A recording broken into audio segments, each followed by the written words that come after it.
The word adversity doesn't begin to do justice for everything that high school athletes around the country have faced during this pandemic. But for Shay Taylor and the Sheridan Generals, the 2020 football season is just like any other, continuing to represent what it means to be the Red Rage on and off the field. The Generals are coming off another MVL Championship season after finishing with an 8-3 record.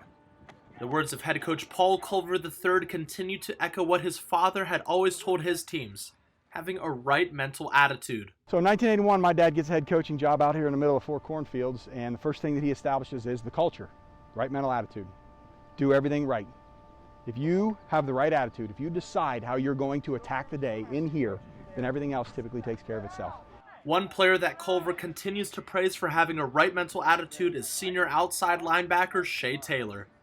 Shay's a very special football player. If you're from Southeast Ohio and the MVL, you probably have heard of him. Work ethic-wise, he's always there, leading the charge, going full speed in the weight room. The other thing I love about Shay, and I mean it as a compliment, is he plays with an edge. Like, he practices hard. He practices with an attitude. Logan Morris, a senior defensive lineman for Sheridan, had high praise for Taylor, especially when they're on the defensive side of the ball. Having him behind me as linebacker really helps me know that he's got your back, and if you mess up, you know Shay's going to be there to make the play. Taylor received MVL Linebacker of the Year honors last season, but with fewer games to play in his final year as a General, his mindset is a little different. Being normal that we have 10, it makes that much more important and that much more precious each game we have, and just come out with a different mentality of, this is the last ride, we got to go out with it. And Taylor has some big goals to achieve in his final season in representing the Red Rage.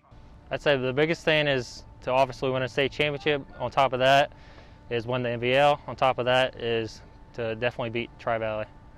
Sheridan is hoping to get their season off on the right foot when they face New Lexington at home in Week 1. And Shay Taylor will look to continue where he left off last season. Reporting for 740 Zone, I'm Alex Porter.